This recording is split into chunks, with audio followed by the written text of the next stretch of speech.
Elon Musk talks about Mars like it's a bold road trip. Hard, dangerous, sure, but temporary. Go there, build a city, figure things out, maybe even come back a hero. Brian Cox doesn't see it that way. Because when you strip away the hype, the rockets, the speeches, the tweets, something uncomfortable appears. The first humans who go to Mars won't be explorers. They won't be pioneers. They'll be people who quietly made a one-way decision to hell, whether they realize it or not. Welcome to Simulation Hypothesis. This is where we slow the conversation down and question the futures we're being sold. We don't chase optimism for its own sake, and we don't reject exploration either. We follow the science all the way to its uncomfortable conclusions. If you're new here, stay with us. These are not easy ideas, but they're the honest ones. Once you move past the speeches and the renders of shiny domes under pink Martian skies, the first thing that becomes obvious is that Mars was never misunderstood. It's been honest with us the entire time. We just didn't like the answer. From orbit, it looks quiet. From a rover's camera, it looks lonely. But from the perspective of physics and biology, Mars is not neutral ground. It is a place fundamentally hostile to human life in ways that no amount of motivation can override. Brian Cox has been blunt about this in interviews, lectures, and long-form discussions. He doesn't argue that humans lack courage or intelligence. He argues that we are confusing exploration with survivability. Visiting Mars and living on Mars are not 2 points on the same path. They are different problems entirely. One is a mission. The other is a permanent exposure to conditions the human body never evolved to tolerate. Start with the most basic requirement for life: air. Mars has an atmosphere, but calling it breathable is like calling a vacuum thin air. The pressure at the Martian surface is less than 1% of Earth's. If you stepped outside without protection, the oxygen in your blood would begin to boil almost instantly. Not metaphorically, literally. Your lungs wouldn't collapse dramatically. They'd simply fail to exchange gas. Consciousness would fade in seconds. Death would follow shortly after. No technology changes that fact. All technology does is place a fragile bubble between you and an environment that is constantly trying to erase you. That bubble is where the problem begins. On Earth, every structure we build assumes something crucial. Failure is survivable. A power outage is uncomfortable. A broken pipe is inconvenient. Even extreme disasters exist within a biosphere that still provides air, pressure, and gravity. Mars offers none of that forgiveness. Every habitat, every tunnel, every life support system must work continuously, without interruption for decades. There is no outside to recover in. There is no redundancy large enough to cover long-term failure without resupply from Earth, and Earth is months away at best. Brian Cox often emphasizes how misleading our intuition is when it comes to space environments. We're used to systems that degrade slowly. Mars degrades humans quickly. Radiation alone makes this clear. Earth is protected by a thick atmosphere and a powerful magnetic field that deflects most cosmic radiation. Mars lost both long ago. Its surface is constantly bombarded by high-energy particles from the sun and beyond the galaxy. Over time, that radiation damages DNA, increases cancer risk, degrades the nervous system, and interferes with reproduction. Short missions can tolerate this. Permanent exposure cannot. This is where the idea of just live underground enters the conversation, usually offered as a clever workaround. But living underground is not a solution, it's a concession. It means accepting that Mars itself is uninhabitable and retreating into artificial caves, lit by LEDs, breathing recycled air, cut off from open space permanently. Humans did not evolve for sealed environments. We already know what happens when people spend extended periods in isolated, artificial conditions. Antarctic research stations and submarines provide a preview, and those environments still exist on Earth, with gravity, oxygen, and rescue options. Mars offers none of that psychological safety net. Then there is gravity. Mars has about 38% of Earth's gravity. That sounds manageable until you consider what gravity does to the human body over time. Bone density, muscle mass, cardiovascular strength, and even vision rely on continuous resistance.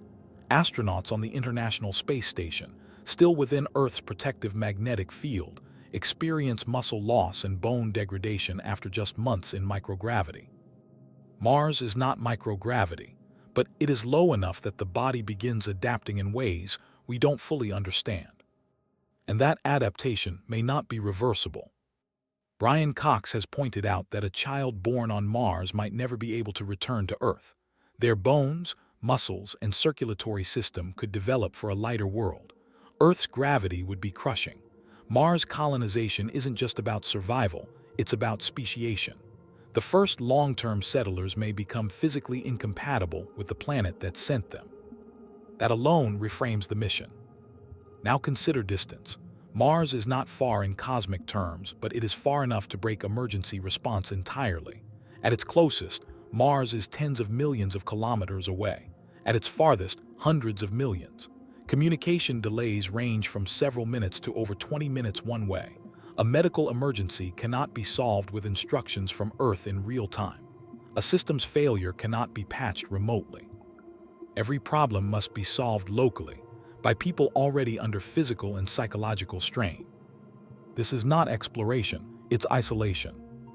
And isolation compounds risk in ways we're only beginning to understand. Human beings are social organisms. We evolved in open environments with constant sensory input, changing weather, natural cycles, and biological diversity. Mars offers none of that. Its sky is static. Its landscape barely changes. There is no wind you can feel, no smell of soil, no soundscape beyond machinery. Over years, that sensory deprivation alters cognition, mood, and decision-making. On Earth, even the most extreme environments are still alive. Mars is not. This is where the idea of coming back quietly dissolves. The first humans on Mars will not be commuters. They will not be tourists. They will not be pioneers in the historical sense. Pioneers moved into environments that could eventually sustain human life without constant technological mediation. Mars cannot. It will always require machines to replace biology, and machines fail. Brian Cox doesn't frame this as pessimism. He frames it as honesty. He often points out that humans are astonishingly adaptable, but only within boundaries set by physics and evolution. We can climb Everest briefly. We cannot live there permanently without assistance. And even Everest still has air, pressure, and gravity. Mars removes all three simultaneously. Once you accept that, the one-way nature of the mission becomes unavoidable. The first humans who go to Mars will know intellectually, if not emotionally, that return is unlikely. Not because rockets can't be built, but because survival degrades with time. Radiation accumulates, bone loss progresses, psychological strain deepens, systems age. The probability of safe return shrinks with every year spent there. Mars is not a place you visit and leave unchanged. It reshapes you, and not in ways that favor coming home. There's another uncomfortable layer to this that Brian Cox hints at without sensationalism. If humanity ever becomes truly spacefaring, it may not be humans as we currently understand them who lead the way. It may be machines, or genetically modified descendants adapted for radiation, low gravity, and artificial environments. Mars may not be a destination for humanity. It may be a filter. A test of whether we are willing to stop projecting our myths onto the universe and accept what it actually allows. And this is why Cox repeatedly returns to a sobering conclusion. Earth is not a stepping stone. It is an anomaly, a planet that accidentally aligns gravity, atmosphere, chemistry, magnetic protection, and biological history in a way that permits complex life. Mars is not Earth waiting to be fixed. It is Earth stripped of what made it livable. Which brings us to the realization most people resist. The first humans who go to Mars won't fail because they weren't brave enough. They'll fail or stay because biology does not negotiate, physics does not compromise, and Mars does not care how badly we want a backup plan. It simply exists. Once you stop imagining Mars as a destination and start seeing it as a stress test, a different question takes over. It's no longer can we get there, or even can we survive? The real question becomes, why are we so determined to believe this ends well? Brian Cox often circles this point without ever dramatizing it. He doesn't argue that Mars is impossible to reach. He argues that Mars exposes a flaw in how humans think about progress. We assume that because something is technologically achievable, it must also be biologically and socially sustainable. History rarely supports that assumption. On Earth, Every long-term human settlement succeeded for the same underlying reason. The environment allowed failure. Early colonies collapsed, starved, froze, adapted, and retried. Those who failed died, but others followed. The land itself didn't enforce extinction. Mars does. There is no second attempt once systems break down beyond repair. No ecosystem rebounds. No external supply chain appears on the horizon. This is why Cox repeatedly stresses that space exploration is not a continuation of terrestrial exploration. It is a category shift. On Earth, humans expanded into environments that were hostile but still compatible with our biology. Mars is hostile and incompatible. That distinction changes everything. One of the most misunderstood ideas in the Mars conversation is resilience. We like to tell ourselves that humans are resilient because we've survived wars, plagues, ice ages, and disasters. But resilience on Earth depends on diversity, biological, ecological, cultural. Mars strips all of that away. A Martian settlement would be one of the most fragile systems humans have ever attempted to maintain. Every calorie, every breath, every repair depends on a closed loop with no margin for prolonged error. Brian Cox often points out that complexity is not strength, it's vulnerability. The more complex a system becomes, the more ways it can fail. A Mars colony would be a masterpiece of complexity operating under the harshest conditions imaginable. And unlike the International Space Station, it wouldn't orbit a planet capable of rescuing its crew within hours or days. It would sit alone, months away, on a planet that actively degrades human health. That isolation doesn't just affect engineering, it affects decision-making. On Earth, bad decisions can be reversed, leaders can be replaced, policies can change. On Mars, decisions are locked in by distance and delay. A miscalculation about supplies, psychology, or systems may not reveal its consequences until it's too late to correct. And those consequences don't play out quickly. They unfold slowly, relentlessly, over years. This is where the idea of the first humans becomes misleading. We imagine a group of carefully selected astronauts, trained, disciplined, resilient. But the mission doesn't end with arrival. It begins there. The real test isn't landing safely. It's enduring monotony, confinement, and cumulative damage without an exit. Cox has spoken about how poorly humans understand long-term risk. We evolved to respond to immediate threats, predators, storms, starvation. Mars presents none of those in an obvious way. Its danger is quiet. Radiation doesn't hurt until decades later. Bone loss doesn't kill you immediately. Psychological erosion doesn't announce itself. It creeps in, undermining performance, judgment, and social cohesion. A Mars colony wouldn't collapse in a dramatic moment. It would unravel slowly. Consider reproduction, a topic often avoided in optimistic Mars discussions. A long-term human presence implies children, but no one knows how human reproduction functions under prolonged low gravity and high radiation. Development in the womb depends on gravity-driven processes. Bone growth, organ positioning, circulation, all of it evolved under Earth's conditions. Mars changes the rules at the most fundamental level. Brian Cox doesn't speculate wildly here. He simply points out that the absence of data is itself a warning. When something has never been tested, betting human lives on optimism is not bravery, it's denial. And even if reproduction were possible, what kind of life would those children inherit? A sealed environment, artificial light, no open sky, no ecosystems, no seasons, no forests, oceans, or wildlife. Human psychology did not evolve in laboratories. We evolved in landscapes. Removing that context permanently is not a small adjustment. It is an experiment on consciousness itself. This leads to a deeply uncomfortable realization. The first humans on Mars may not be volunteers in the long-term sense. They may agree to go. They may even believe they understand the risks. But no one can fully comprehend permanent exile to a world that offers no biological forgiveness. Cox has often framed this as a moral question disguised as a technological one. Just because we can send people doesn't mean we should, especially when the price of failure is not death alone, but the normalization of irreversible sacrifice. And that brings us to return. The idea of coming back from Mars survives mostly because it feels emotionally necessary. We don't like stories without exits, but physics doesn't care about narrative closure. The longer humans remain on Mars, the less compatible they become with Earth. Bone density decreases, muscles weaken, the cardiovascular system adapts to lower gravity, radiation damage accumulates, psychological ties to Earth erode. At some point, return stops being heroic and starts being lethal. Cox has explained this gently but firmly. Even astronauts returning from months in orbit struggle to readapt to Earth. Their bodies resist gravity, their balance fails, their immune systems fluctuate.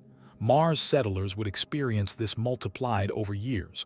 Earth would feel heavy, oppressive, dangerous.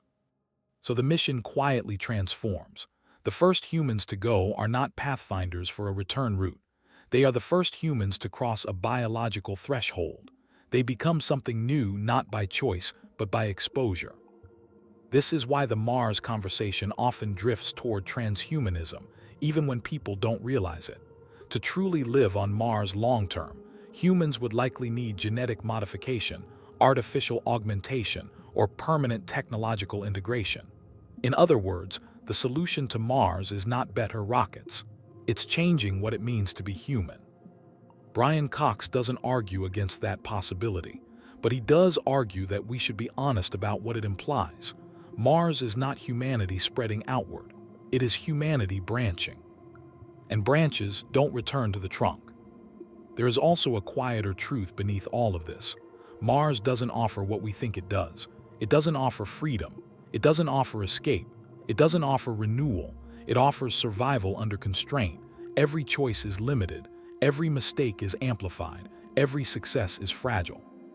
Earth, for all its problems, offers abundance by comparison. Gravity that heals bones, an atmosphere that repairs lungs, ecosystems that stabilize climate and psychology. Mars offers none of that. It offers challenge, endless, unrelenting challenge. Which raises a final, unsettling thought that Cox hints at repeatedly. If Mars is this hostile, and it's one of the most Earth-like planets we know, what does that say about humanity's future beyond Earth at all? The answer isn't comforting. It suggests that space is not our next home. It's our next mirror, showing us how rare and temporary our current conditions really are. And as that realization sinks in, another question begins to form. Not about Mars this time, but about Earth itself, and why treating Mars as a backup plan might be the most dangerous illusion of all. At some point, the Mars conversation stops being about engineering and starts being about psychology. Not because humans are weak, but because isolation changes what strength even means. Brian Cox often points out that we underestimate how much of our intelligence is social. Human cognition didn't evolve in silence. It evolved in groups, in shared environments, in constant feedback with other people and the natural world. Strip that away, and you don't just challenge survival, you challenge identity. A Mars settlement would be the most isolated human environment ever created. Not metaphorically isolated, physically isolated in a way no submarine crew, polar station, or space station has ever experienced. Even astronauts on the International Space Station can see Earth every 90 minutes. They see clouds, oceans, city lights. They know viscerally that home is right there. Mars offers no such anchor. Once the novelty fades, and it always does, what remains is distance measured not in kilometers but in months. Communication delays stretch conversations into fragments. A joke sent today is answered minutes later. An argument takes days to resolve. An emergency unfolds before help can even be notified. Over time, that delay reshapes relationships. It erodes emotional immediacy. Cox has noted that human culture depends on feedback loops. Art, language, science, ethics, all of it evolves through rapid exchange. Mars breaks those loops. A Martian settlement would begin drifting culturally almost immediately, not because settlers want to separate themselves, but because physics enforces separation.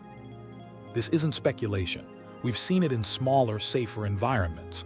Long-duration isolation studies consistently show changes in mood regulation, conflict tolerance, perception of time, and cognitive flexibility. People don't snap dramatically. They flatten. Motivation dulls. Emotional range narrows. Small irritations become persistent fractures. And Mars adds layers of stress those studies cannot fully replicate. The sky never changes. The landscape never softens. The air is never breathable. Every outdoor step is hostile.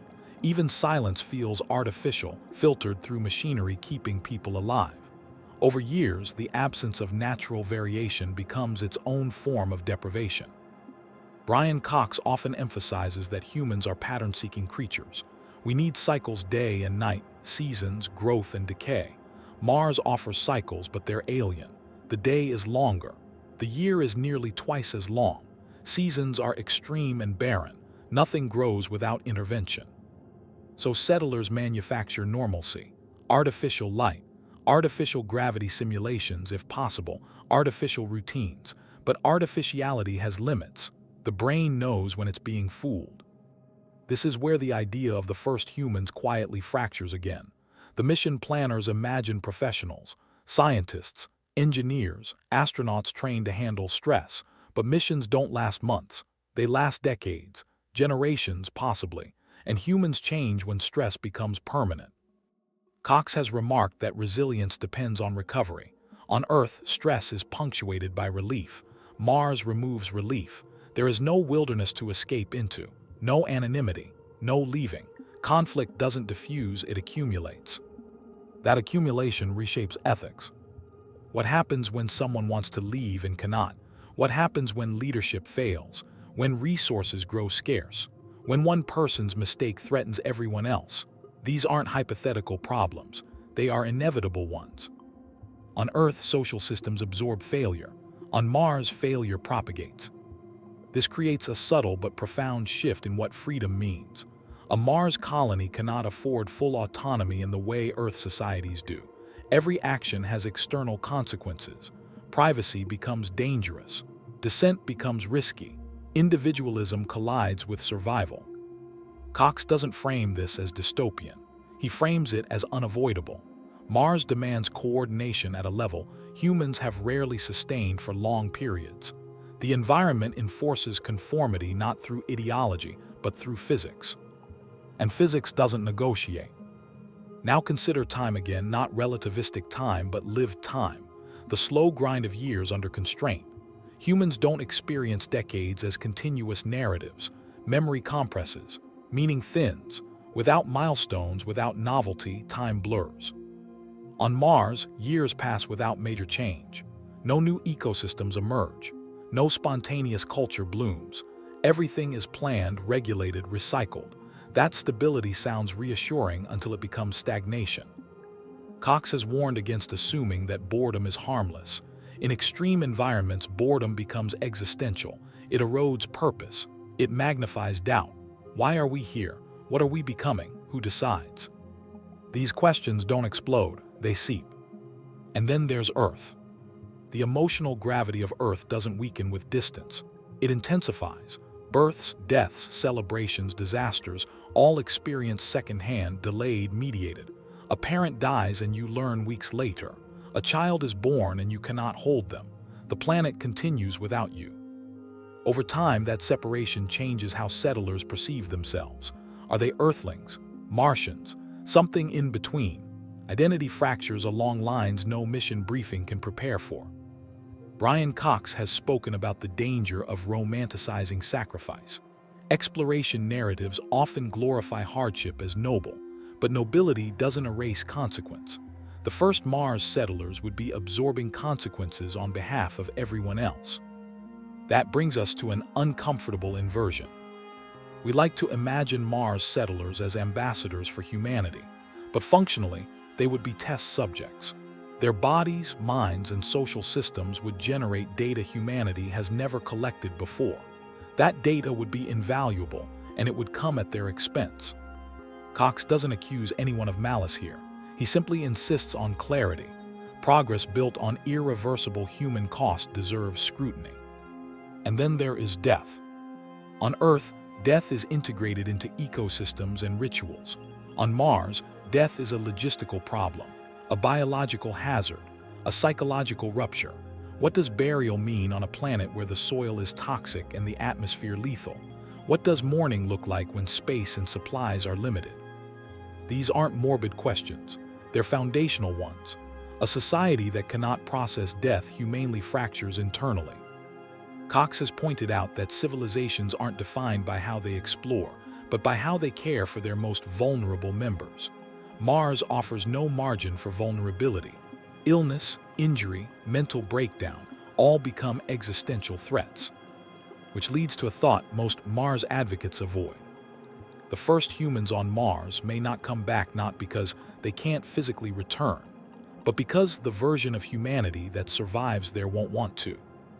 After years or decades, Earth may feel alien, loud, chaotic, heavy. Mars settlers adapt to silence, constraint, precision. Earth's abundance becomes overwhelming. Gravity becomes painful. Social chaos becomes intolerable. Return isn't just a journey home, it's reverse exile. Cox has quietly suggested that the future of Mars, if it exists at all, may not belong to baseline humans. It may belong to modified humans, biologically adapted, psychologically conditioned, technologically integrated. At that point, return loses meaning entirely.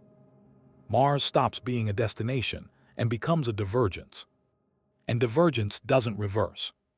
As this sinks in, another illusion starts to crack, the idea that Mars is humanity's insurance policy, that if Earth fails, Mars saves us.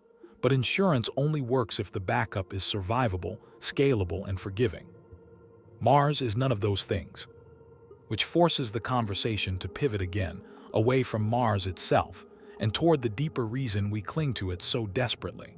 Not as a place to live, but as a way to avoid confronting something closer to home.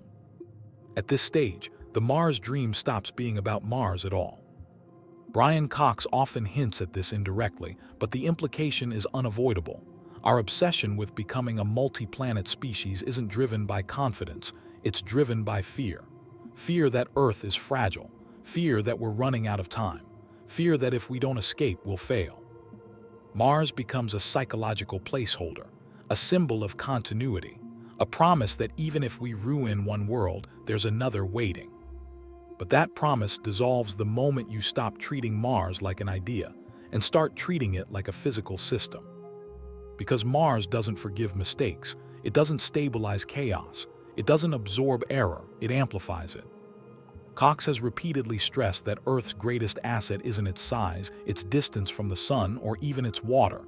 It's its self-correcting complexity. Earth is resilient because it's alive. Ecosystems buffer failure. Atmospheres regulate themselves. Life adapts in layers. Mars has none of that. Every system on Mars must be designed, maintained, and corrected consciously. There is no background intelligence quietly keeping things balanced. No oxygen cycle that adjusts. No biosphere that absorbs shocks. No weather system that redistributes heat in ways that favor life. On Mars, every failure cascades. This changes how civilization functions at a fundamental level. On Earth, you can build inefficiently and survive. You can waste energy and still grow. You can make political mistakes and recover. On Mars, inefficiency is lethal. Waste is terminal. Politics become physics. Cox doesn't frame this as pessimism. He frames it as realism. Complex systems without redundancy collapse faster than those with it. Mars settlements would be among the most brittle systems humanity has ever created. And brittle systems don't scale well. This is where the colonization narrative quietly collapses under its own language. Colonies imply growth, expansion, reproduction, self-sufficiency, but Mars resists all of those. Population growth increases oxygen demand. Oxygen demand increases energy load. Energy load increases failure points. Failure points increase risk. Every additional human adds nonlinear complexity. On Earth, babies are a sign of continuity. On Mars, they are a liability until proven otherwise. Cox has pointed out that we don't even know if human reproduction is viable in partial gravity over generations. Development depends on gravitational stress. Bones, organs, circulation, all calibrated by Earth's pull. Mars offers 1/3 of that. Enough to disrupt, not enough to replace. So imagine a child born on Mars. Their bones grow differently. Their muscles adapt differently. Their cardiovascular system develops under reduced load. Their immune system matures inside a sterile environment with limited microbial diversity. that child may never safely return to Earth. Not because of politics, because of gravity. At that moment, the mission crosses an irreversible line. Mars stops being an outpost and becomes a point of no return biologically, not just logistically. Cox has emphasized that evolution doesn't negotiate. Adaptation happens whether we approve or not.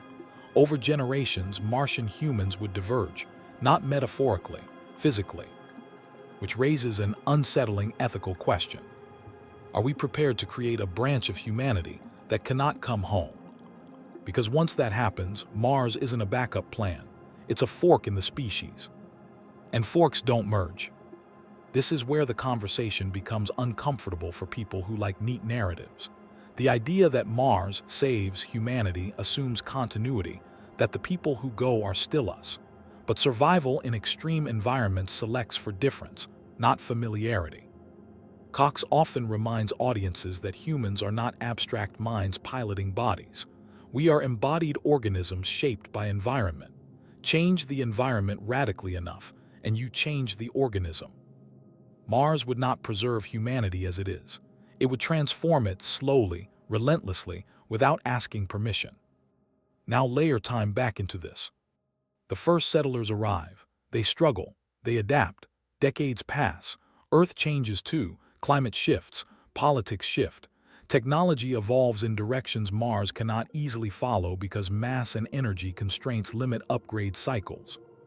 Eventually, Mars becomes technologically conservative, not because of ideology, but because risk aversion dominates. You don't update life support software casually when failure means extinction. Earth races ahead, Mars stabilizes. Communication delays stretch. Cultural references diverge. Shared identity erodes. Mars stops feeling like us but elsewhere and starts feeling like them. Cox has noted that distance doesn't just separate bodies, it separates narratives. Shared myths decay when they aren't reinforced. At that point, the original justification, survival of the species, becomes ambiguous. Which species? And survival from what? Mars cannot protect humanity from cosmic threats like gamma-ray bursts or supernovae at scale. It cannot shield us from long-term solar evolution. It cannot function as a robust ark. Earth remains the best habitat humans have, by orders of magnitude. This realization leads to a reversal that Cox often encourages but rarely spells out bluntly. If Mars cannot meaningfully save us, then our fixation on it may be a distraction from the harder task. Taking care of Earth. Mars feels attractive because it externalizes responsibility. It offers an escape hatch. Earth demands accountability. Mars lets us imagine continuity without repair. But physics doesn't cooperate with fantasy. Cox has said that space exploration is not an excuse to neglect our planet. It's a reminder of how rare and fragile habitable worlds actually are. The more we learn about Mars, the less forgiving it becomes. Mars isn't hostile in a dramatic way. It doesn't rage. It doesn't attack. It simply refuses to help. And refusal is more dangerous than opposition. Which brings us back to the title we've been circling without repeating. The first humans who go to Mars will never come back. Not because rockets can't return. Not because funding dries up. But because the conditions required to survive there reshape people beyond recognition, biologically, psychologically, socially. Return stops making sense. At some point, staying becomes easier than re-entry. Not just atmospheric re-entry, but existential re-entry into a world that moved on. Cox doesn't condemn those who want to go. He respects the courage.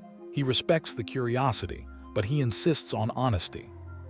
Mars is not a frontier in the way the Americas were. It's not a hostile land waiting to be tamed.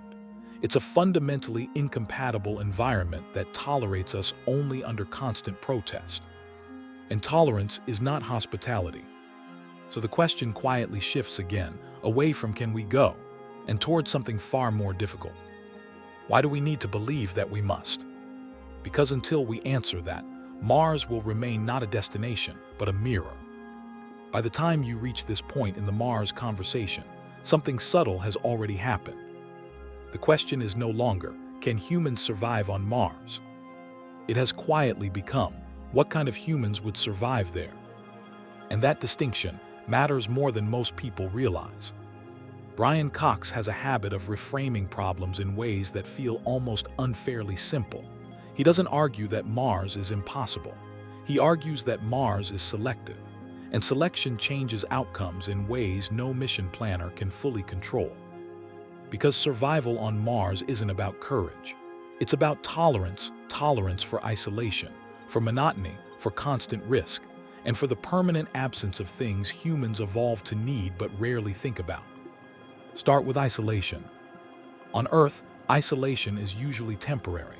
Even the most remote research stations still exist inside a world with rescue, rotation, and return.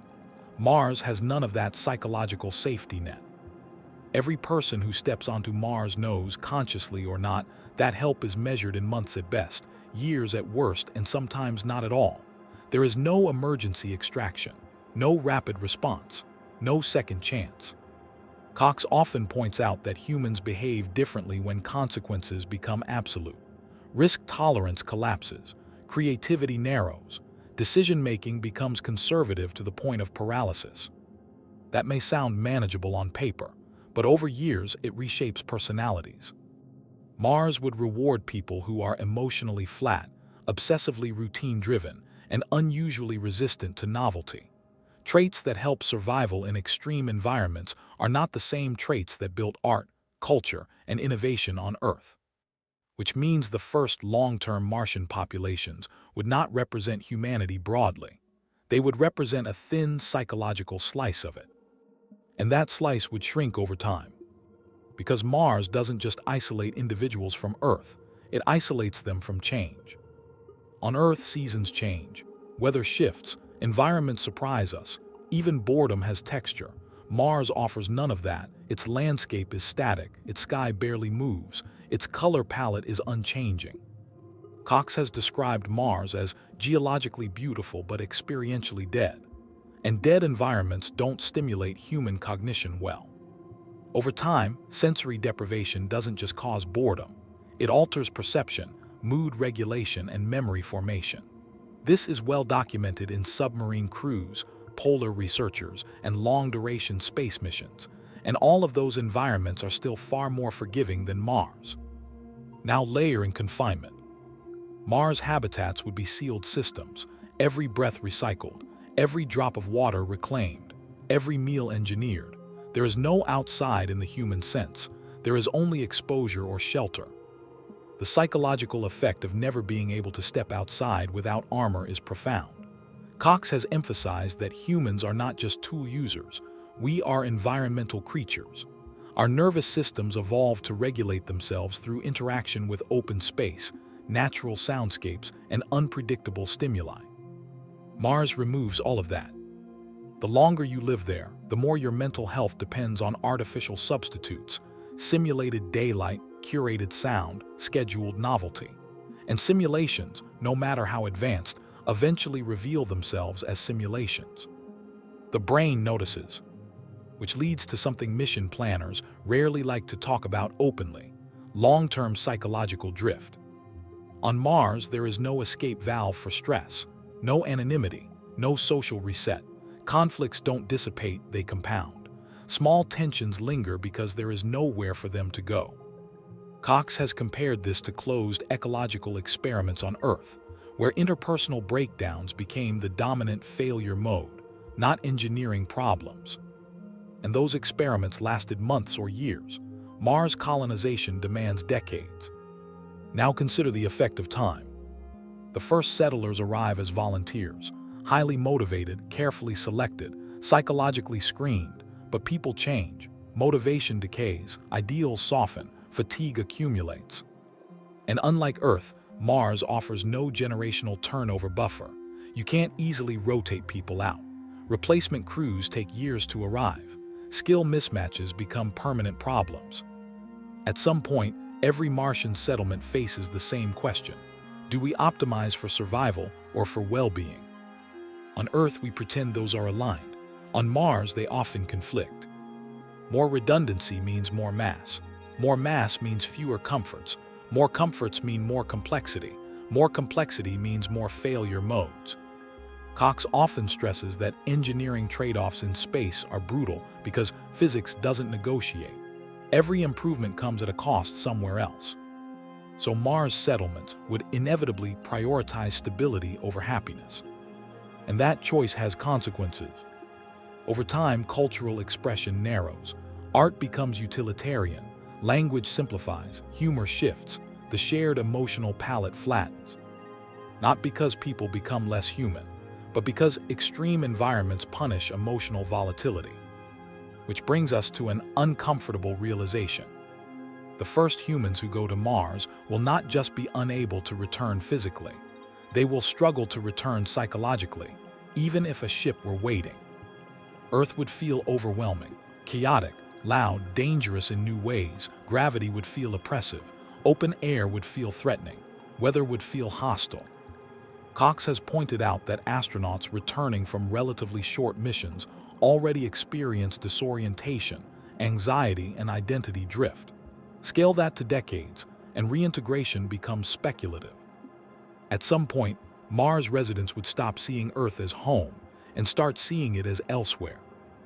And once that mental shift happens, return becomes optional, then undesirable, then unthinkable. Now add governance. Mars settlements cannot function like Earth societies. Democracy relies on redundancy, dissent, and reversibility. Mars has none of those luxuries. Critical systems cannot tolerate prolonged debate. Leadership must be decisive. Errors must be corrected immediately. Authority concentrates naturally in environments where delay equals death. Cox doesn't frame this as tyranny. He frames it as inevitability. Mars governance would drift toward technocracy or operational hierarchy, not because people want power, but because survival demands it. And governance shapes culture. Children born into such systems would not experience freedom the way Earth-born humans do. Choice would be constrained by necessity. Individual expression would be secondary to system integrity. At that point, Mars stops being a colony and starts being something closer to a managed ecosystem, with humans as components. Which circles back to a question we've been avoiding. If humans must fundamentally change to survive on Mars, psychologically, socially, biologically, are they still the same humans we're trying to preserve? Cox has suggested that space colonization, if it succeeds at all, may mark the beginning of divergence rather than expansion. A branching, not a continuation. Mars would not save humanity as we know it. It would transform it into something adapted for a place that never wanted us there. And transformation comes at a price. The people who make that leap will not come back, not because they can't, but because the version of life they adapt into no longer fits Earth. Which reframes the story yet again. Mars isn't a destination for humanity. It's a filter, and filters don't preserve everything that goes through them. There's another assumption hiding underneath every Mars conversation, and Brian Cox dismantles it almost casually. The assumption is that getting there is the hard part. It is. Getting there is an engineering problem. Staying alive is a systems problem. But staying human is something else entirely. And Mars applies pressure in a way that doesn't just threaten bodies. It reshapes priorities, values, and eventually identity. Because once humans arrive on Mars, the planet immediately flips the relationship.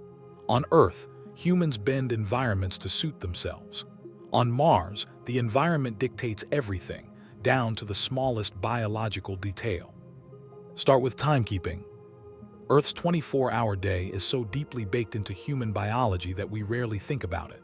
Our circadian rhythms regulate hormones, sleep cycles, digestion, mood, cognition, all synchronized to a planet spinning once every 24 hours under a stable sun. Mars doesn't cooperate. A Martian day, a sol, is about 24 hours and 39 minutes long. That difference sounds trivial. It is. Brian Cox has pointed out that even small mismatches between biological clocks and environmental cycles cause long-term disruption. Shift work, jet lag, and polar research all show measurable health declines when circadian rhythms are constantly forced to adapt. On Mars, the mismatch never stops. You don't adjust and settle. You drift. Hormone cycles desynchronize. Sleep quality degrades. Cognitive performance fluctuates unpredictably. Over years, this becomes a chronic condition rather than a temporary inconvenience. Now multiply that across an entire settlement. Medical interventions can mitigate symptoms, but they can't fully rewrite biology. Artificial lighting helps, but light is only one cue among many. Gravity, temperature, atmospheric pressure, and even background radiation all influence biological timing. Mars doesn't just disrupt sleep, it erodes physiological coherence. Then there's gravity. Mars has about 38% of Earth's gravity. That number is often framed as better than zero, but Cox is careful not to treat that as reassurance. Human physiology evolved under one gravity field. Bone density, muscle tone, cardiovascular function, inner ear balance, all calibrated to Earth's pull. Remove or reduce it, and systems that once reinforced each other begin to drift apart.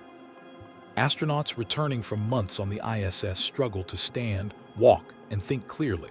Mars' gravity might slow that decline, but it does not stop it. And crucially, we have no long-term data on humans living their entire lives in partial gravity. Cox emphasizes this point often. Absence of evidence is not evidence of safety. Low gravity affects more than muscles and bones. It alters fluid distribution in the body, increasing pressure in the head. It changes how organs sit. It likely affects embryonic development, though we don't know how because we've never tested it. Which leads to the quiet question no one likes to ask directly. Can humans reproduce on Mars? Not theoretically, not ethically, biologically. There is no evidence that human conception, gestation, and development can proceed normally under Martian gravity and radiation conditions. None. Every claim otherwise is speculation layered on optimism. Cox is blunt here. He argues that sending adults to Mars is one thing. Creating a self-sustaining human population, there is an entirely different category of risk.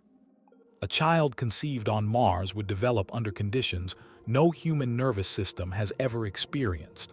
Their skeletal structure, cardiovascular system, and sensory integration could diverge permanently from Earth norms. And if that happens, return becomes not just impractical, but impossible. Earth gravity could injure them. Earth pathogens could overwhelm them. Earth's atmosphere could stress their cardiovascular system in unpredictable ways. Mars would not just trap pioneers, it would claim their descendants. Now add radiation. Mars lacks a global magnetic field. Its thin atmosphere provides little shielding. Cosmic rays and solar radiation bombard the surface continuously. Cox has described radiation exposure on Mars as background harm, not immediately lethal, but relentless. Every cell division carries elevated risk. Cancer probabilities rise. DNA repair mechanisms work overtime. Shielding helps, but shielding adds mass. Mass adds cost. Cost limits scale. Living underground reduces exposure, but that introduces another trade-off: permanent separation from open environments. Sunlight becomes artificial, weather becomes theoretical, seasons become data points. Cox often highlights a cruel irony here. The safer you make Mars physically, the less livable it becomes psychologically. Humans evolved outdoors. Our brains calibrate themselves against horizons, movement, complexity, and natural randomness. Underground habitats provide none of that. Even with advanced simulations, the mind recognizes confinement. Over years, this produces cognitive narrowing, reduced creativity, slower problem-solving, emotional flattening. People become efficient, cautious, risk-averse. Which sounds good until innovation stalls. Mars settlements would need constant adaptation just to survive, but the environment selects against the very mental states that produce adaptation. That tension doesn't resolve, it accumulates. And then there's logistics. Every kilogram sent to Mars costs enormous energy. Every replacement part takes months or years to arrive. Supply chains are fragile by definition. Cox has stressed that Earth's resilience comes from redundancy and diversity. Mars has neither. A single failure in power generation, life support, water recycling cascades rapidly. There is no backup planet, no external market, no emergency imports. This forces settlement into hyper-efficiency. Waste is eliminated, choice is minimized. Systems are optimized not for comfort but for survivability. Over time, that optimization leaks into culture. Food becomes fuel, art becomes data compression, conversation becomes functional, rituals become maintenance schedules. This isn't dystopian, it's logical. Mars doesn't reward excess, it punishes it. Now zoom out. Imagine a generation that has never known Earth. They grow up inside controlled environments, trained from childhood that mistakes have fatal consequences. Their sense of risk is fundamentally different. Cox suggests that such humans would develop a worldview closer to engineers than explorers. Their ethics would prioritize system stability over individual expression. Earth myths, freedom, wilderness, spontaneity would feel alien, even dangerous. And here's the twist. From their perspective, Earth might look irresponsible. A planet where people walk outside unprotected, where ecosystems fluctuate wildly, where waste is tolerated, where redundancy breeds complacency. Mars-born humans might see Earth as chaotic, fragile, and reckless, which raises a final, deeply uncomfortable idea. At some point, Mars settlers wouldn't want to come back, not because they're trapped, but because Earth no longer makes sense to them. Cox has hinted at this when discussing long-term space habitation. He argues that environment doesn't just shape bodies, it shapes values. Mars would create humans who think differently, prioritize differently, and judge risk differently. And once that divergence crosses a threshold, return becomes cultural suicide. You wouldn't be going home. You'd be abandoning a system that keeps you alive. So when people say, the first humans who go to Mars will never come back, they imagine catastrophe. Cox imagines something quieter. Adaptation. A slow, irreversible drift away from Earth, not because Mars is kinder, but because it demands total commitment. Mars doesn't kill everyone who goes there. It keeps the ones who change enough to survive. There is a point where the Mars discussion stops being about survival and quietly becomes about irreversibility. Not death, not failure, irreversibility. Brian Cox often emphasizes that in physics, the most important processes aren't the violent ones, they're the ones you can't undo. Entropy, time's arrow, phase changes. Once a system crosses certain thresholds, returning to the previous state isn't forbidden, it's just no longer meaningful. Mars pushes humans toward one of those thresholds. Because the longer a human presence exists on Mars, the less compatible it becomes with Earth, not technologically, but biologically and socially. Start with medicine. On Earth, modern healthcare works because it's embedded in a massive, layered infrastructure. Pharmaceutical supply chains, specialized equipment, redundant specialists, emergency logistics, blood banks, imaging facilities, research hospitals, training pipelines. Mars has none of that. Even the most optimistic plans reduce medicine to what can be miniaturized, automated, or prepackaged. Complex surgeries become impossible.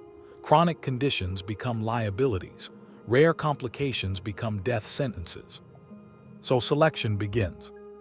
Not through violence, through policy. Only the healthiest individuals are sent. Then only those who remain healthiest stay. Then reproduction, if it ever occurs, is regulated, monitored, and restricted. This isn't authoritarianism, it's triage. Over time, Mars doesn't just host humans, it filters them. And filtered populations diverge. Cox has pointed out that evolution doesn't require natural wilderness. It only requires differential survival over time. Mars provides that pressure in abundance. Radiation-resistant traits matter more. Bone density response matters more. Cardiovascular efficiency under low gravity matters more. Psychological tolerance for confinement matters more. These aren't cosmetic differences. They shape bodies, brains, and eventually norms. A Martian population would value predictability over freedom, stability over growth, system integrity over individual ambition. Because on Mars, ambition breaks systems, and broken systems kill everyone. Now introduce governance. Mars cannot tolerate political chaos. Earth can absorb dysfunction because resources are abundant and failures are distributed. Mars cannot. Every decision on Mars has immediate physical consequences. Power allocation, habitat expansion, resource prioritization, all of it is life-critical. Cox has argued that environments like this naturally favor centralized, technocratic governance, not ideology, competence. Leadership wouldn't be charismatic, it would be operational. Over time, this changes how people relate to authority. Trust becomes procedural. Dissent becomes dangerous, not morally, mechanically. On Earth, disagreement is cultural. On Mars, disagreement is existential. This doesn't create villains. It creates a different definition of responsibility. Now add isolation. Mars settlers are not just far from Earth, they are causally disconnected from it. Communication delays range from several minutes to nearly half an hour, depending on orbital positions. Real-time conversation is impossible. Emergency consultation is useless. Every decision must be made locally, without external correction. This forces intellectual self-sufficiency, but also moral autonomy. Cox often highlights that separation by time delay changes how humans experience accountability. When feedback is slow, behavior changes, empathy stretches, consequences feel abstract. Mars settlers wouldn't feel watched by Earth, they would feel abandoned by it. Not emotionally, structurally. And that abandonment hardens identity. Earth becomes a reference point, not a home, a past condition, not a destination. This is where the never come back idea crystallizes. Not because return is impossible in principle, but because by the time return is feasible, the people who left no longer exist in the same sense. Their norms differ, their physiology differs, their expectations differ. Earth gravity would feel crushing. Earth weather would feel chaotic. Earth society would feel inefficient, noisy, wasteful. And Earth in return would not be kind. Medical systems would struggle to adapt to Mars-adapted bodies. Insurance frameworks wouldn't fit. Legal systems wouldn't know how to classify Mars-born humans. Are they citizens, immigrants, something else? Cox has hinted that the first real boundary between human and post-human may not be artificial intelligence, but environment-driven divergence. Mars accelerates that process. Because Mars doesn't allow half measures. You don't go to Mars to visit. You go to Mars to commit. And commitment accumulates consequences. Now consider culture. Art, language, humor, all of it evolves in response to environment. On Mars, cultural expression would be constrained by necessity. Music would avoid silence that signals system failure. Architecture would prioritize function over beauty. Celebration would be subdued because excess energy expenditure is waste. Even storytelling would change. Hero narratives wouldn't glorify risk. They would glorify caution. Survival would be the ultimate virtue. Cox often notes that our myths reflect our constraints. Mars would generate myths that Earth doesn't recognize. And once myths diverge, reconciliation becomes difficult. Now introduce time. Mars missions aren't short. They're measured in decades. A human who leaves Earth at 30 might be 50 before return is even theoretically considered. In that time, Earth changes. Political systems shift, languages drift, technology evolves, cultural references decay. Returning astronauts already experience this on small scales. Multiply that by generations. Cox frames this as temporal displacement. You don't just travel through space, you travel out of sync with your origin. Return becomes alienation. And alienation isn't solved by technology. It's solved by belonging. Mars settlers would belong to Mars. Even if they dreamed of Earth, even if they studied it, even if they romanticized it, belonging is not something you can ship in a capsule. It grows where you suffer, adapt, and survive. Which brings us to the final pressure Mars applies. Meaning. On Earth, meaning is optional. People can choose purpose, reinvent themselves, waste time, change paths. On Mars, meaning is imposed. You are there for a reason. That reason is survival. Everything else is secondary. Cox has said that environments like this strip life down to its essentials. That can be clarifying, but also narrowing.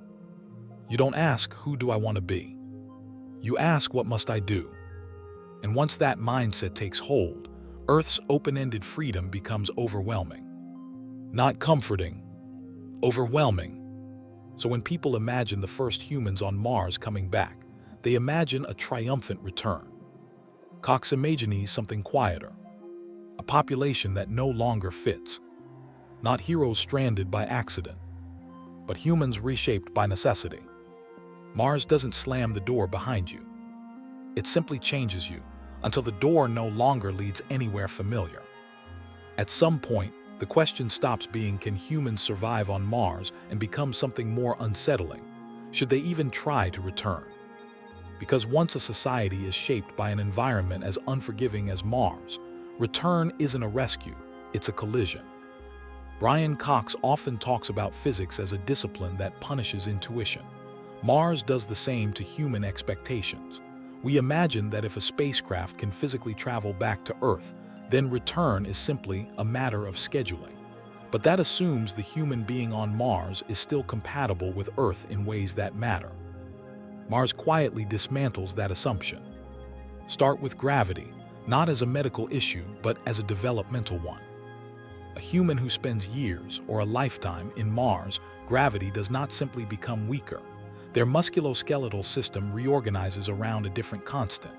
Bone density stabilizes at lower loads. Muscle fiber composition shifts. Cardiovascular regulation recalibrates. Balance, posture, and proprioception adapt to a world where your weight is permanently reduced. On Earth, gravity is the background condition of every biological process. We don't notice it because evolution baked it into us. Remove it or reduce it, and you don't just lose strength, you lose reference. Brian Cox has pointed out that physics defines limits not only by force, but by equilibrium. Once a system reaches a new equilibrium, forcing it back is not a reset, it's a shock. For a long-term Martian resident, Earth gravity would not feel normal. It would feel excessive, crushing, exhausting. The heart would struggle, joints would ache, bones would fracture more easily. Simple movements would demand effort they've never had to sustain. Rehabilitation would be long, painful, and incomplete. And that's assuming the person wants to endure it. Because physical stress isn't the only barrier, cognitive adaptation matters just as much. Mars demands constant vigilance. Every sound, every pressure change, every system readout matters. On Earth, most of life is buffered. Mistakes are absorbed by redundancy, social, environmental, infrastructural. On Mars, mistakes propagate. That rewires how attention works. People who live in high-risk environments for extended periods develop hyperstructured cognition. They plan further ahead. They rely on checklists. They distrust improvisation. They prefer predictable systems over flexible ones. This isn't pathology, it's survival intelligence. But when brought back to Earth, that mindset clashes with chaos. Earth is loud, inefficient, wasteful. People ignore warnings.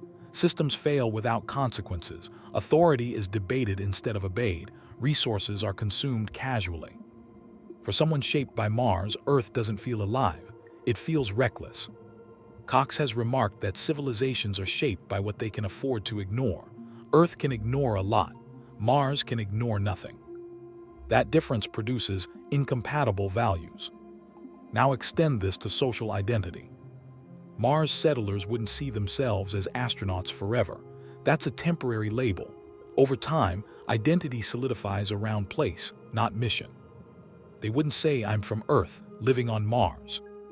They would say, I'm from Mars. And that matters. Earth-born humans already struggle with national identity, migration, and belonging, all within a single planet. Now imagine adding planetary divergence. A Martian returning to Earth wouldn't be celebrated forever. Curiosity would fade. Friction would remain. They wouldn't fit neatly into labor markets. Their health needs would be unusual. Their expectations would clash. Their children, if any, would struggle even more. Cox has emphasized that evolution doesn't require genetic change to create cultural separation. Time and isolation are enough.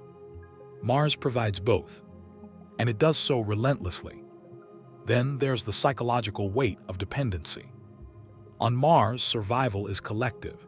Individualism is constrained by system fragility. You don't storm off. You don't quit. You don't disappear. Everyone depends on everyone else's competence. Earth celebrates individual choice. Mars enforces collective obligation.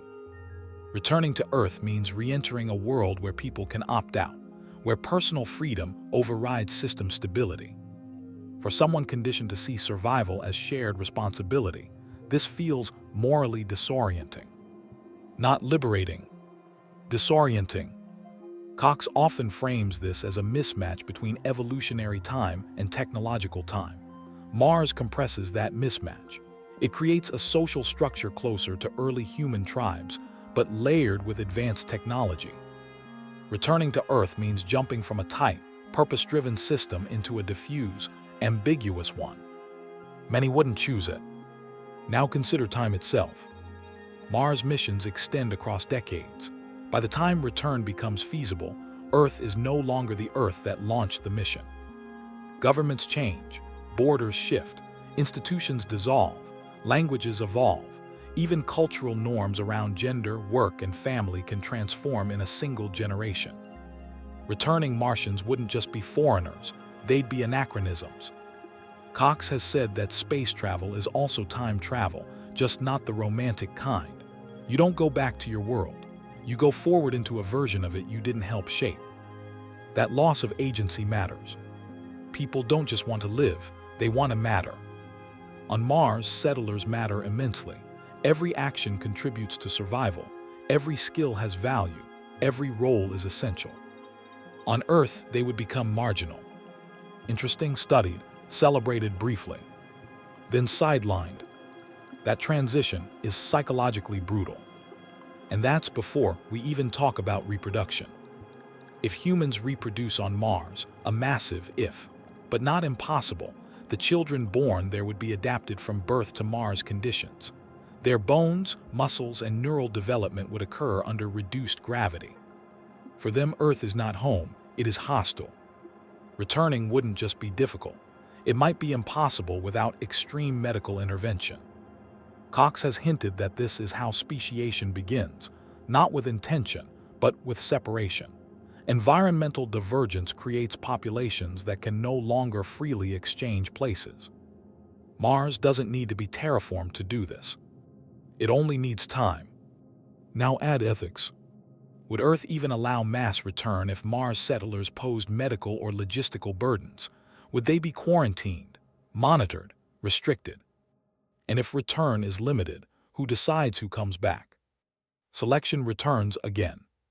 Mars isn't just filtering who goes, it's filtering who stays, and eventually who belongs. At this stage, the phrase, "never come back," stops sounding dramatic. It sounds descriptive, not because Mars traps you, but because Mars changes the definition of home.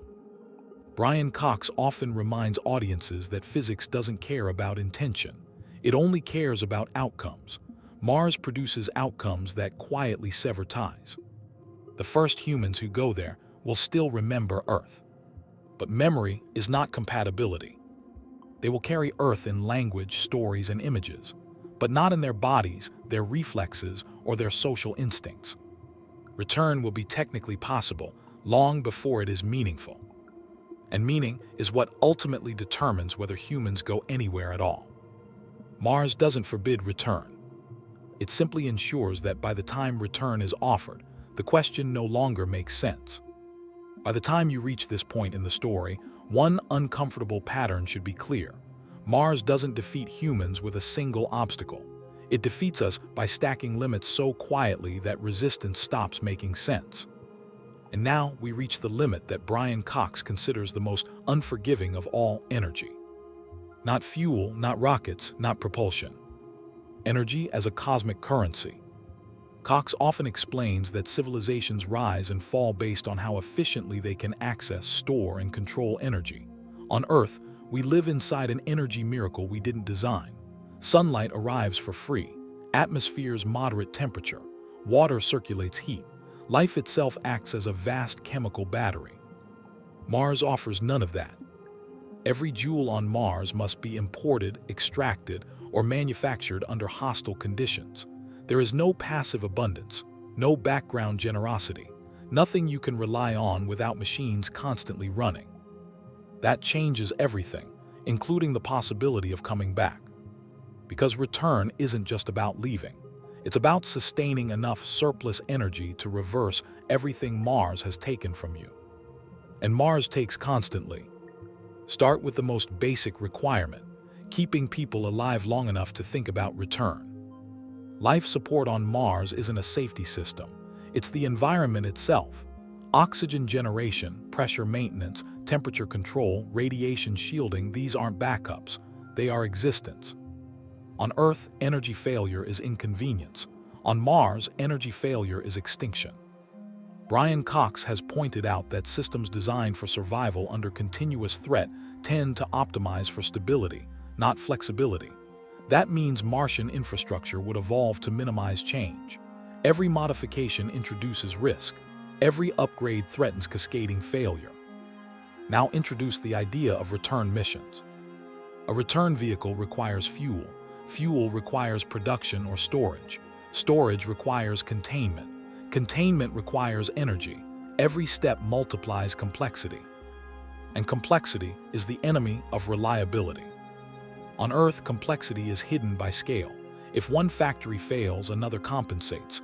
If one power plant shuts down, grids reroute. Mars has no grid, no redundancy, no margin. Everything is bespoke. Cox often emphasizes that space systems don't fail like machines on Earth. They fail like ecosystems, slowly at first, then suddenly and irreversibly. A return mission adds an entire second ecosystem on top of the first. That ecosystem must be maintained for years, possibly decades, waiting for the right orbital window. Mars and Earth only align favorably every 26 months. Miss that window, and your return is delayed by years. Energy must be stockpiled across that entire period. Now consider the scale. Launching from Mars requires overcoming gravity, yes, but also atmospheric drag, thermal stress, and mechanical fatigue. Mars' atmosphere is thin, but not negligible. Launch vehicles still face erosion, vibration, and structural strain. Every launch system must be built, tested, and maintained locally. Earth can build rockets because Earth has industry. Mars does not.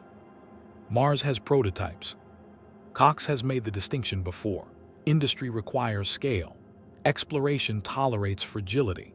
Mars' settlement would sit in an unstable middle ground, too complex to be temporary, too small to be resilient. Return missions fall into the same trap. Then there's the question of fuel type. Chemical fuel is heavy and inefficient. Nuclear fuel is politically fraught and technically demanding. Solar power is intermittent and weakened by distance from the sun. Dust storms can last for months, reducing solar output drastically. Energy production on Mars is fragile by design. That fragility makes hoarding energy for return ethically questionable.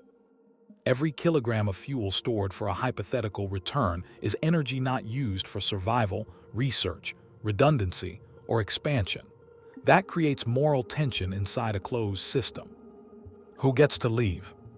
Who decides how much energy is reserved for people who may never use it? Cox has often said that physics doesn't eliminate politics, it intensifies it. Scarcity sharpens power dynamics. Mars would be a laboratory for that truth. Return missions would become symbols of inequality, of privilege, of escape.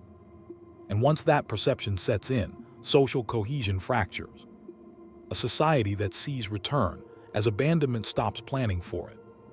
At that point, return becomes not just impractical, but socially unacceptable. Now layer in time. Energy systems degrade. Radiation damages electronics. Mechanical systems fatigue. Lubricants evaporate. Seals crack. Metals embrittle. On Earth, maintenance is constant and supported by supply chains. On Mars, maintenance is cannibalization. Fixing one system often means sacrificing another. Every year that passes increases entropy. Cox frequently reminds audiences that entropy is not disorder, it's inevitability. Systems drift toward failure unless continuously corrected with energy. Mars demands constant correction. A return mission scheduled decades after arrival would rely on systems that have aged under radiation, dust, and thermal cycling. No Earth system experiences for that long. Testing those systems without risking lives becomes impossible. So you wait, and waiting consumes energy. Eventually, the return vehicle exists more as an idea than a viable machine. Now consider the final energy barrier, re-entry. Returning to Earth is not gentle.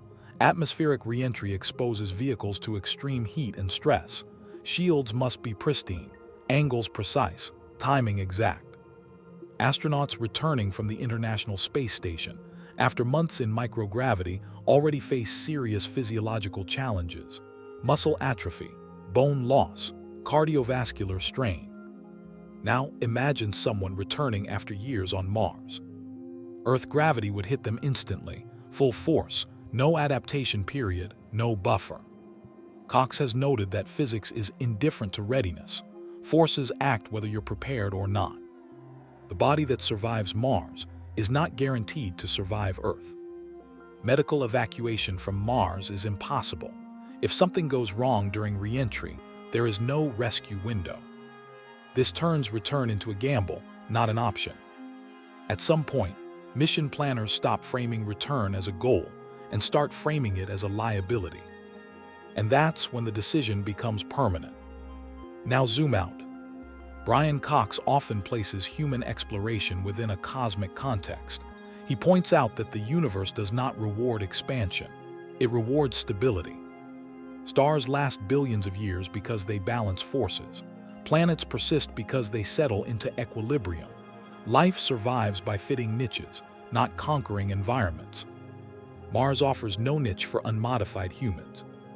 Trying to force one drains energy faster than any civilization can sustainably afford. Earth works because it evolved with us. Mars does not. This leads to a sobering conclusion that Cox hints at but rarely states outright. The first humans who go to Mars are not pioneers of a future humanity. They are transitional beings, bridges between what we are and what we might become. They will test limits, endure sacrifice, generate knowledge. But they will not return to a world that still belongs to them. Energy isn't just about power, it's about direction. Once a civilization commits its energy inward, toward survival in an extreme environment, it stops spending energy outward. Return stops being a destination. It becomes a story told to justify departure. And stories fade when reality contradicts them long enough. Mars doesn't trap humans with force. It traps them with math, with entropy, with the quiet logic of energy budgets that never quite add up. By the time the first humans realize this fully, they won't be prisoners. They'll be residents. And Earth will no longer be a place they're trying to reach. It will be a place they remember. By now, the idea that the first humans on Mars will never come back should no longer feel shocking. It should feel inevitable. Not dramatic, not tragic, just inevitable. Because when Brian Cox talks about Mars, he isn't talking about courage or ambition or destiny. He's talking about alignment, or rather, the lack of it. Alignment between biology and environment, between timescales and lifespans, between what evolution prepared us for and what the universe actually offers. Mars is not hostile in the way a storm is hostile. Storms pass. Mars is hostile in the way vacuum is hostile, permanently, impersonally, without negotiation. And the most unsettling part is this: Mars doesn't need to defeat us quickly. It wins by default.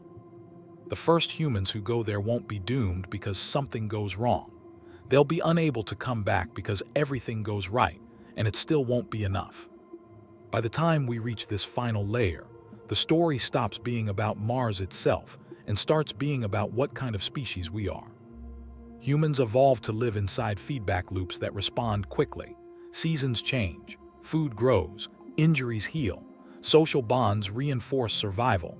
Earth compresses consequence into human timescales. Mars does the opposite. On Mars, consequences unfold slowly, invisibly, and cumulatively. Radiation doesn't kill you today, it alters your cells. Low gravity doesn't break your bones tomorrow, it reshapes your physiology. Isolation doesn't cause madness instantly, it erodes context. By the time effects are obvious, reversal is no longer possible. Brian Cox often frames this as a mismatch between engineering optimism and biological realism. We can design machines faster than we can redesign ourselves, but machines don't experience time the way humans do. A spacecraft can wait decades, a human nervous system cannot. The deeper truth is that Mars demands a kind of existence that humans are not evolutionarily wired to sustain. It requires constant vigilance without relief, purpose without novelty, survival without expansion. On Earth, even the harshest environments offer escape, migration, seasons, renewal. Mars offers none. This is why Cox consistently pushes back against the language of colonization. Colonization implies adaptation, reproduction, continuity. Mars does not support that for unmodified humans. At best, Mars supports occupation. Temporary, fragile, resource-intensive occupation. And once you understand that distinction, return becomes irrelevant. Because colonization assumes future generation, occupation assumes caretakers. The first humans on Mars will not be building a future for themselves. They will be maintaining a system for as long as it remains viable. That's not exploration, that's stewardship under siege.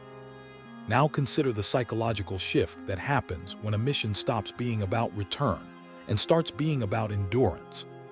Human motivation changes when exit is removed. Astronauts on the ISS endure hardship because Earth is always there. Home exists. The mission is bounded. Meaning is reinforced by return. Mars removes that anchor. Cox has spoken before about how human psychology evolved in environments where escape was always possible. Even in danger, there was somewhere else to go. Mars eliminates that option entirely. Every decision becomes final. Every mistake compounds. Over time, this creates a mental state closer to exile than adventure. And exile reshapes identity. The first Martian humans would no longer think of themselves as travelers. They would think of themselves as a separate category, people who crossed a boundary others chose not to. That separation would deepen with time. Language would shift, culture would diverge, priorities would narrow. Earth would stop being a destination and start being a reference point. Eventually, even the idea of coming back would feel foreign, like returning to childhood after becoming someone else entirely. Cox has hinted that this is where Mars stops being a place humans go and starts being a place humans change. Not technologically, biologically. Because the only way humans truly persist on Mars is by ceasing to be fully human. This isn't speculation, it's logic. Mars selects against Earth biology. Over time, only those traits compatible with Mars persist, whether through genetic modification, cybernetic augmentation, or machine integration. The first humans won't undergo that transformation, but they will live long enough to realize it's necessary. And once that realization sets in, return becomes impossible in a deeper sense. Even if you could physically go back, you wouldn't belong there anymore. Your bones would be weaker, your cardiovascular system altered, your immune response recalibrated, your sensory expectations reshaped. Earth would feel violent. Gravity would feel oppressive. Noise would feel overwhelming. Nature would feel chaotic instead of nurturing. Cox has remarked that environments shape perception as much as biology. Humans born on Earth experience Earth as neutral. Humans adapted to Mars would experience Earth as hostile. The irony is complete. Mars would become home not because it's kind, but because the alternative becomes incompatible. At that point, return isn't just dangerous. It's meaningless. This leads to the final, uncomfortable implication, the one Cox never states outright, but which hangs beneath everything he says. Mars is not humanity's future. It is humanity's test. A test of whether intelligence inevitably confuses capability with destiny, of whether technological power seduces species into environments they cannot sustainably inhabit, of whether curiosity overrides self-preservation. The first humans who go to Mars will be remembered not as settlers, but as boundary markers. They will show us exactly how far unmodified humans can go and where that journey ends. They will answer a question humanity has never been forced to confront before. Are we meant to expand physically into the universe?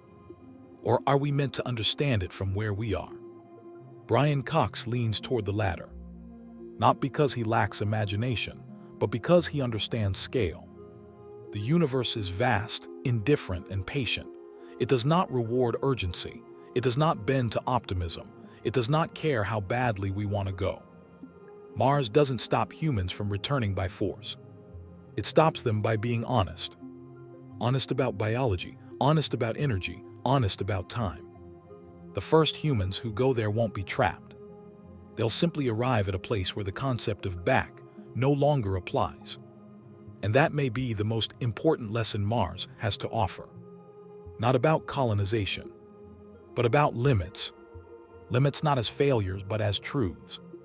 Because sometimes, the bravest thing a species can do is not ask how far can we go, but where do we actually belong?